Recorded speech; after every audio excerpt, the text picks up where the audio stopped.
afayeenka garabka military ee ururka Xamaas ee Ciisidiin al-Qassam Abu Ubayda ayaa hadal kulul oo soo saaray waxa uu kaga hadlay dagaalada iminka ka socda gobolka Bariga Dhexe gaar ahaan weerarada Israa'iil iyo Mareykanku ay ku hayaan meelo ka mid ah gobolka. sidoo kale barnaamijka waxaan idinkugu haynaa Iiraan oo si adag uga jawaabtay hanjabaado ka soo yeeraya madaxweynaha Mareykanka Donald Trump oo ku aadan in Iiraan uu ku celin doono casri jaahiliyadii. madaxweynaha Mareykanka Donald Trump ayaa waxa uu sheegayaa in haddii Iiraan maalinta Talaadada aysan la imaan heshiis ardadiiqaha uu ka dhigi doono goobaha korontada iyo kuwa shidaalka isla markaasna wadanka Iiraan uu noqon doono dab inuu isticmaalo hadda kadib. sidoo kale barnaamijka waxaan idinkugu haynaa madaxweynaha Iiraan oo isna sheegaya in Mareykanka Hormuus ay ku furi karaan oo kaliya haddii la helo magdhow laga bixiyo dagaalka Israa'iil iyo Mareykanku ay ku qaadeen dalkiisa. hogaamiyaha aqlabiyadda kooban ee xisbiga dimuqraadiga ee aqalka koongareeska waddanka Mareykanka oo si ba'an uga soo horjeestay ciidamo Mareykan oo dhanka dhulka in loo diro Iiraan arrintaasi oo qatar ku tilmaamay. dhammaan wararkan iyo weliba qodobo kale oo faahfaahsan iyo wixii warah ee soo kordha intaynu hawada ku jirno iyo falaqayntii. maxamed cabdi wararkan isku soo duway ayaa qadka ku jira. maxamedan ku bilowna qodobada wararka ugu waaweyn. afhayeenka ururka Xamaas garabkiisa militariga Abu Ubayda ayaa sheegay in cadawga Israa'iil uu isku ballaarinayo colaadaha iyo burburka uu gobolka Bariga Dhexe ka wado. wuxuuna ku tilmaamay xaaladda dagaalada hubeysan inay xadgudub ku yihiin ahdiga qaramada midoobay. wuxuuna ku eedeeyay Israa'iil inay sii wado in ay dambiye ka gasho meelo ka baxsan Gaza oo ay ka mid tahay Lubnaan, Yemen iyo Qatar. waxaa kale oo ku eedeeyay colaadaha in ay rabto inay xadgudubyada sii fogeyso siina ballaariso. wuxuuna sheegay caalamka inuu arko Israa'iil in ay dagaal u hurinayso. Abu Ubayda ayaa cambaareeyay waxa uu ku tilmaamay laba wajileynta caalamka. wuxuuna sheegay caalamka awoodaha ka jira in ay dalbanayaan inay tanaasulaad Falastiiniintu sameeyaan halka ay dhibaatada Falastiiniyiinta la gudboon iska indhatirayaan. wuxuuna digniin ku bixiyay hindisayaasha la soo jeediyay ee dhexdhexaadayaasha soo jeediyay inay yihiin kuwa khatara cadaadisna ay kala kulmayaan Israa'iil si loo malmariyo qaraarada ay rabto. waxaa kale uu cambaareeyay dilka maxkamadeed ee qaarijinta ee ka dhanka ah maxaabiista Falastiiniyiinta ah. wuxuuna digniin ku bixiyay haddii wax la yeelo la gaarsiiyo masaajidka al-Aqsa in laga jawaabi doono. wuxuuna ku baaqay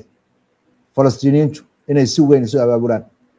ergeyga u jooga Iiraan qaramada midoobay ayaa cambaareeyay hadallada ugu dambeeyay ee ka soo yeeray madaxweynaha Mareykanka. wuxuuna sheegay madaxweynaha Mareykanka inuu ku hanjabayo inuu burburiyo kaabayaasha muhiimka ah ee dadka rayidka ah ee wadanka Iiraan ku yaala haddii ay ku hartay damiir qaramada midoobe ama damiirka qaramada midoobe haddii uu nool yahay yayna ka aamusin hadalladan furan ee aanan xishoodka lahayn ee hanjabaada ah ee madaxweynaha Mareykanka ka soo yeeraya oo ku bartilmaameysanaya kaabayaasha rayidka. Trump ayaa waxa uu rabaa in gobolka Bariga Dhexe uu ku jiido dagaal ma dhamaata ah. barta X ayaa ergeyga gaarka ah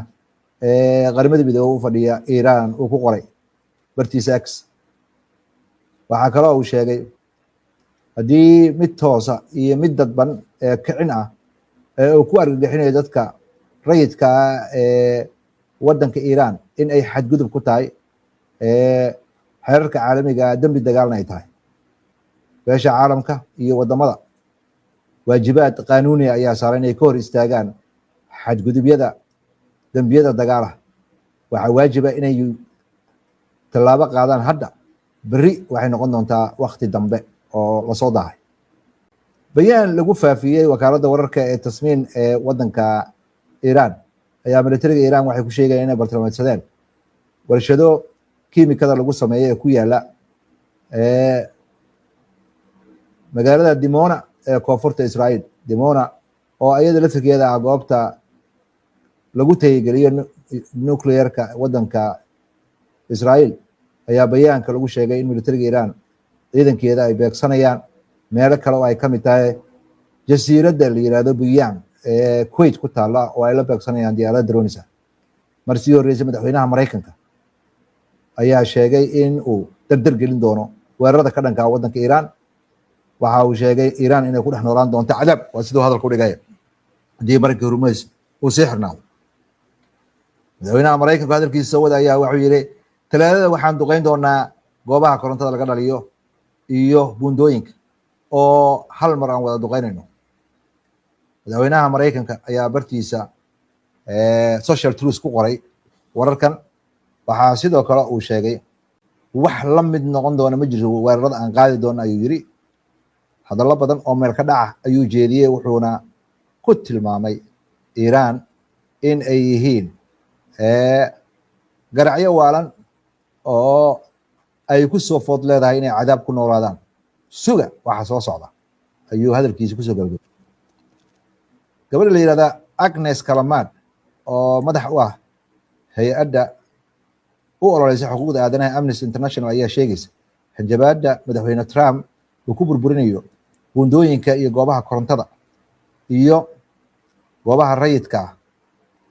waxa ay dhibaato u geysan doonaan dadka rayidka ma jiri doona bay tiri dadku koronto ay isticmaalaan dab ay wax ku karsadaan biyo iyo sidoo kale mana carari karaan mana bixi karaan waxaas oo dhan waxa weeye bay tiri noloshooda ayaa khatar galaysa barteeda X ayay ku qortay bayaankan oo ay aad u careysan tahay ayay sheegtay madaxweyne Trump waxa uu qorayo waa waxyaabo aan loo dulqaadin karayn Mohammad Reza Aref oo ah madaxweyne ku-xigeenka koowaad ee waddanka Iiraan ayaa dhaleeceyn u jeediyay madaxweynaha Mareykanka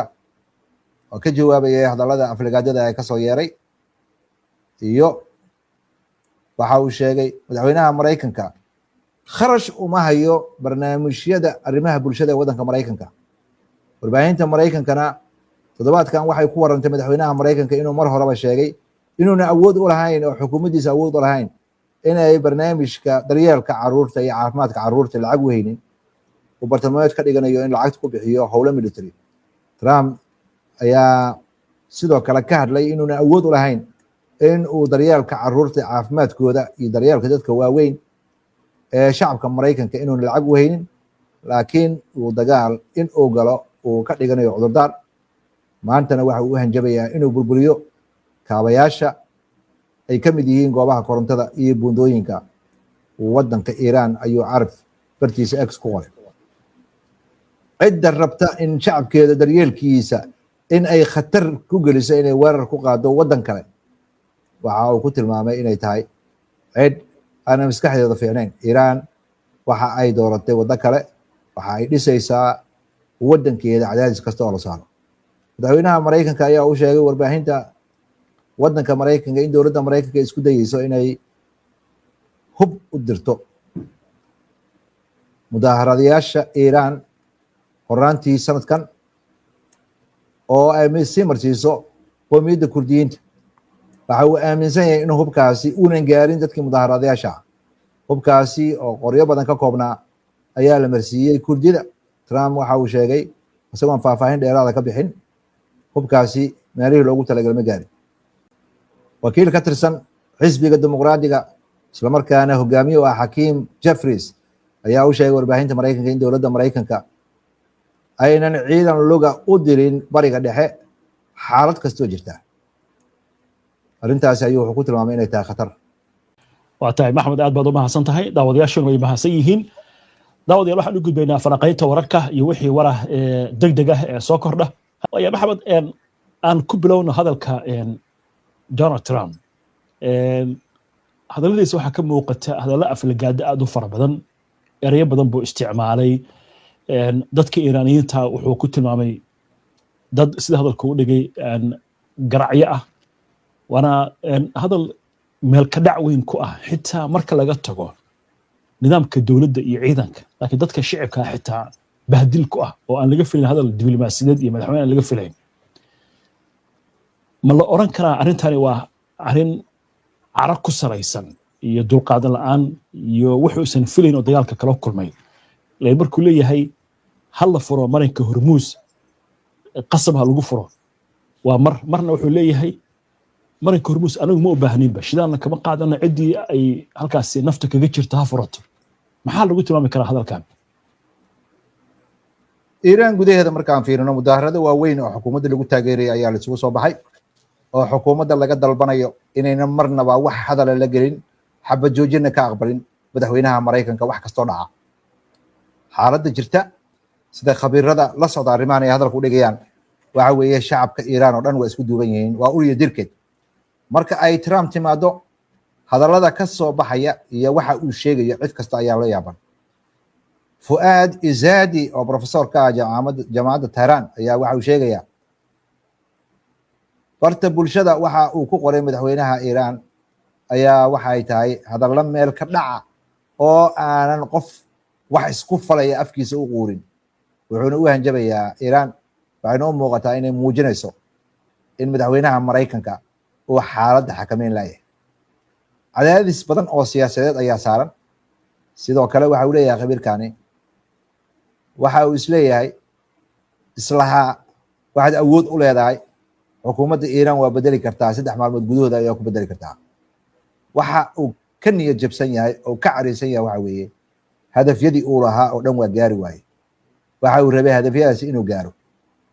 marka la fiiriyo waxaasoo dhan ayaa Zadi waxa uu leeyahay hoggaanka Iiraan waxa ay rajeynayaan Trump waxa uu sheegan doonaa guul, dagaalkan waa soo afjari doonaa, waa la iska tegi doonaa. in la tacaamulo madaxweyne Trump ayaa hoggaanka Iiraan waxay u haystaan in ay tahay cid aanan u qalmin in lala xiriiro ama wax lagu darsado. natiijadana ay noqonayso mid aanan istaahilin in dhinaca Iiraan ay ninkaas waqti iska geliyaan. haddii siyaasi Iiraani ah uu isku dayo in uu Trump la tacaamulo, waxaa loo arkayaa inay tahay khasaare siyaasadeed iyo meel iyo qaraska turnimo. u malayn maayo buu leeyahay nin Iiraani ah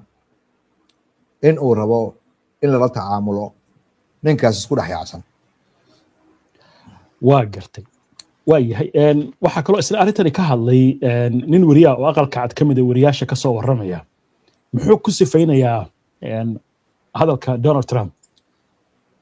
Mike Hanna ayaa waxa uu leeyahay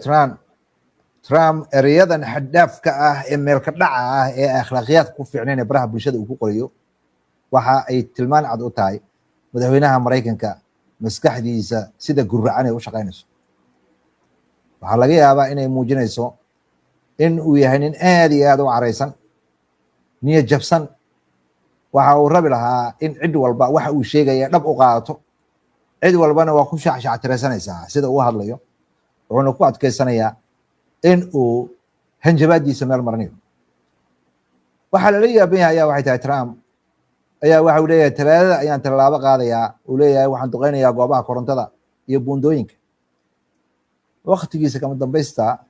ee uu Iiraan u qabtay in lagu furo marinka Hormuz waxa uu dhacayaa maalinta Isniinta. waxa uu ka hadlayana waxa weeye maalinta talaadada maalin kadib ayuu leeyahay fal ayaan qaadayaa. Trump ayaa waxaa cad inuu aad u cariisan yahay. xaqiiqadan waxay tahay inuu dareensan yahay in cid warkiisa dhegeysanaysa inay jirin. isku day kasta ee uu damcay inuu wada xaajood ku galay iyo heshiis in ay meel cidlaa ku dhammaatay. wuxuuna rabaa in uu qaado tallaabooyin laga yaabo in uu rabo inuu burburiyo kaabayaasha waddanka Iiraan. waxay tahaba madaxweynaha Maraykanka qaabku u dhaqmayo iyo sida u dhaqmayo cid walba ayaa la yaaban. waa gartay. waa yahay aynu ku soconnaa halkaas. waxaan idiin soo gudbinaynaa daawadayaal war degdega oo haddana soo gaaraya dhanka Israa'iil laga soo gaaraya. laakiin warka intaynu diyaarinayno maxamed aynu ku soconnaa arrintan. waxaa la leeyahay daaha gadaashiisa ayaa waxaa ka socda wada xaajoodiyo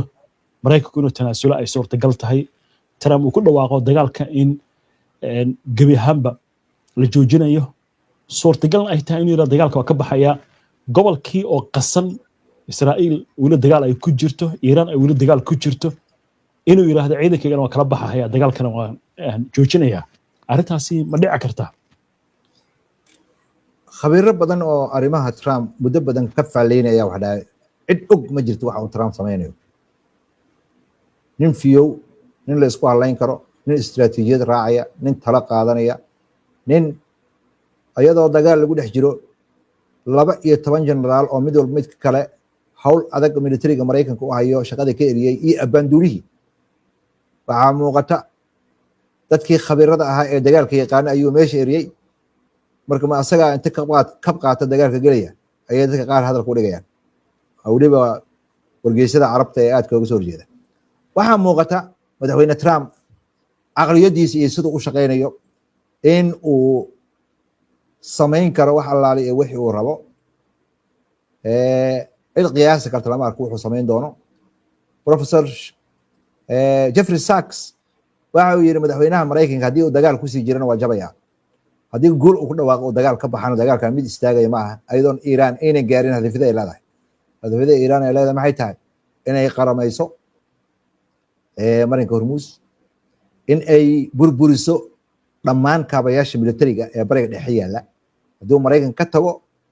waxa weeye ciidamadiisa inuu ka gurtay noqonaysa meesha Israa'iilna warkeeda laguma soo qaadi doono Iran sababtoo ah ayada dagaalka qayb ka noqotay Mareykanka isku haleynaysa difaac iyo xuuxinay hadduu ka cararo hore ayay u dhacday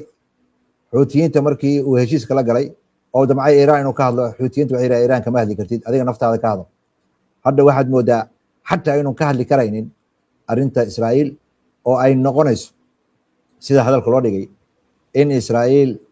xaaladda ay ku jirto ay ku sii jirto oo ilaaha qaar ay qiyaasayaan in Israa'iil inay ka soo kaban karin dagaalkan waxa kale oo ayadana la leeyahay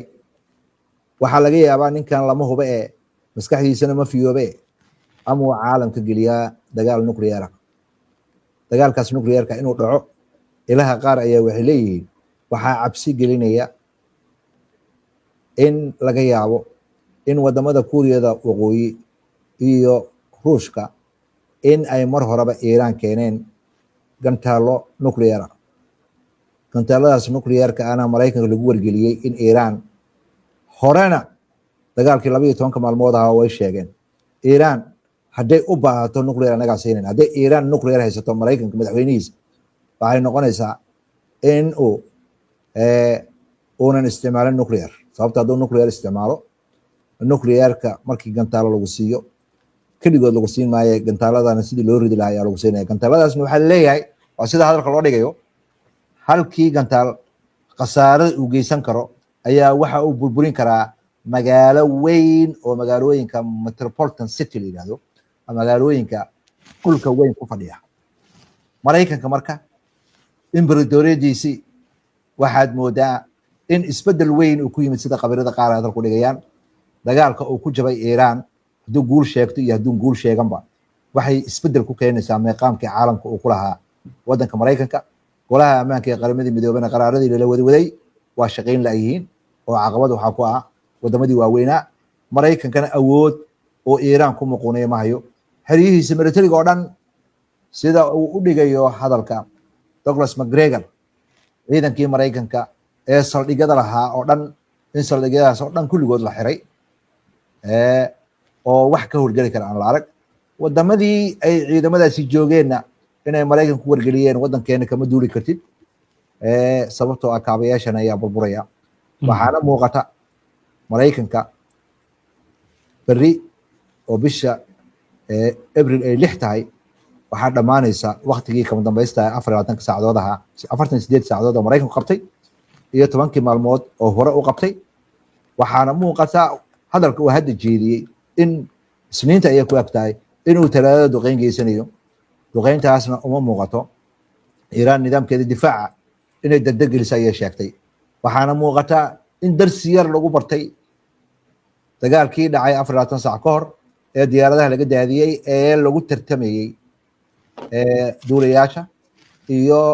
ninkii kale ee la socday diyaaradda dagaalkaasi iyo dadaalkaasi waxa la dhacay wuxuu hordhac u ahaa waxa dhici kara dagaal lug hadduu Mareykanka ku galo sababtoo ah Mareykanka soo qabashada ama soo furashada askarigaasi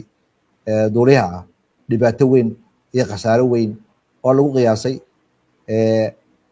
dhowr diyaaradood inay uga dhaceen 6 lagu qiyaasayo muuqatana Iran inay Mareykanka gabanaynin Iran Mareykanka way u ceel cuntay 47 sano ayay dibanta dhexda ka qaniinaysay haddana waxaad moodaa in Ilaahay gacanta sare siiyay xaalkana uu Mareykanku xun yahay waliba dembiga uu maraykanka loo tirinaya ayaa waxay tahay dhibka u geystay maba yaqaanaan iyo ninka ay dileen iyo ninka hogaamiyaha ruuxiga ah hadda oo asagoo wiil yara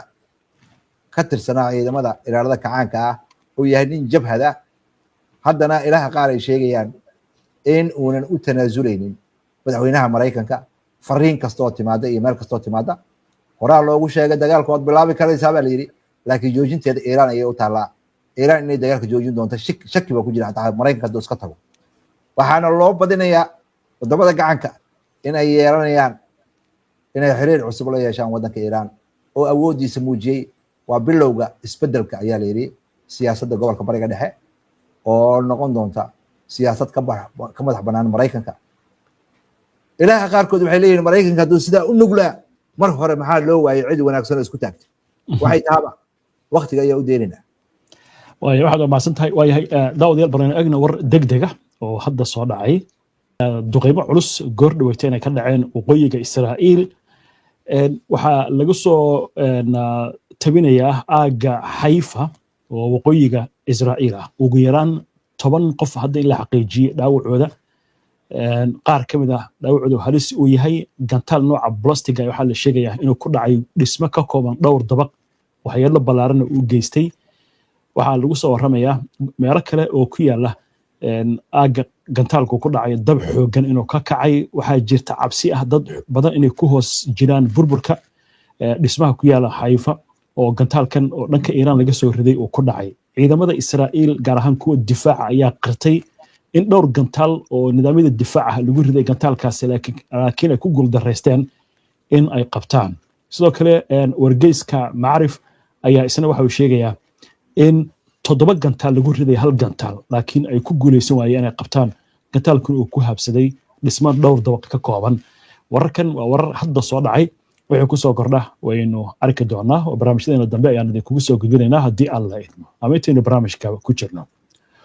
waayahay isla war kale oo hadda soo dhacay degdeg ah madaxweynaha maraykanka Donald Trump ayaa waxa uu sheegayaa sida Axios ay tibinayso in Steve Witkoff iyo si hadal ku yiri ergeygiisa bariga dhexe weeyaane iyo Jared Kushner inay wada hadallo la leeyihiin Iiraaniyiinta lana filayo maalmaha soo socda in la gaaro heshiis uu leeyahay waa suurtagal in heshiis la gaaro warkaasna hadda ayuu tabiyay madaxweynaha maraykanka Donald Trump waa tahay maxamed aad baad u mahadsan tahay daawadayaashu ay baasan yihiin inta ayaan ku soo gabagabaynaynaa barnaamijka daawada si aad ula socoto wararkan iyo barnaamijyada iyo macluumaadka aynu soo gudbinayno haddii aad ku cusub tahay baraheena bulshada ama horay aadan ugu xirnayn hadda ku soo biir